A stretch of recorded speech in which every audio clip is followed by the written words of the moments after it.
អនុញ្ញាតក្រុមជម្រាបសួរទៅកាន់ពុកម៉ែបងប្អូនក៏ដូចជាប្រិយមិត្តដែលនិយមចូលចិត្តស្រឡាញ់ទៅនឹងវិស័យកូនទូកឬក៏ទូកសម្រាប់ថ្ងៃនេះផងដែរខ្ញុំបាទកូនទូកបានមកដល់ជំរំខាងកំសាន្តជលសាណាពុកម៉ែបងប្អូនទាំងគ្នាដូចដែលបងប្អូនបានស្គាល់ហើយគឺកំសាន្តជលសាដែលជាទូកល្បីឈ្មោះមែនទែនប្រចាំរាជធានីភ្នំពេញ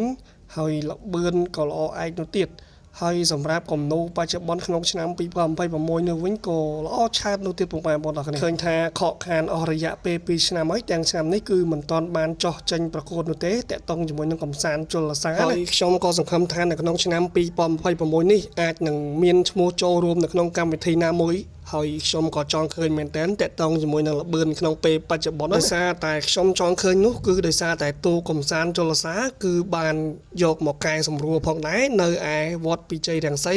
ដែលជាជំរំរបស់ទូកងសារាយដែលចូលសែងចេញនឹងឯងហើយក៏អធិស្ឋានមែនទែនដោយសារតែខ្ញុំភ្លេចឆ្នាំហើយថាអត់ដឹងថាយកមកពេលណាទេតែដឹងថាធ្លាប់យកមកកែនៅរោងសារាយដែលចូលសែនជ័យ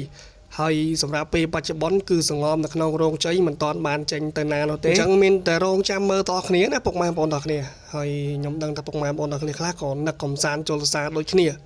អញ្ចឹងវីដេអូគឺមានតែប៉ុណ្ណេះទេសង្ឃឹមថាបានជួបគ្នាឆាប់តាក់ទងជាមួយនឹងមេតបរងរាជធានីភ្នំពេញថាជាបងធំណាបើយើងនិយាយភាសាយើងធម្មតាគឺជាបងធំហើយនៅរាជធានីភ្នំពេញហើយល្បឿនគឺថាល្អមែនតើអញ្ចឹងអត់អីទេពុកម៉ែបងប្អូនទាំងគ្នាចាំជួបគ្នានៅវីដេអូក្រោយទាំងអស់គ្នាហើយកុំភ្លេចជួយ like វីដេអូម្នាក់មួយផងកុំភ្លេច comment ខាងក្រោមម្នាក់មួយផងអំពីដំណឹងខ្លះៗនៃទូកមួយគ្រឿងនេះហើយចុងក្រោយហ្នឹងកុំភ្លេចជួយ subscribe YouTube ខ្ញុំម្នាក់មួយផងពុកម៉ែបងប្អូនទាំងគ្នាអរគុណច្រើន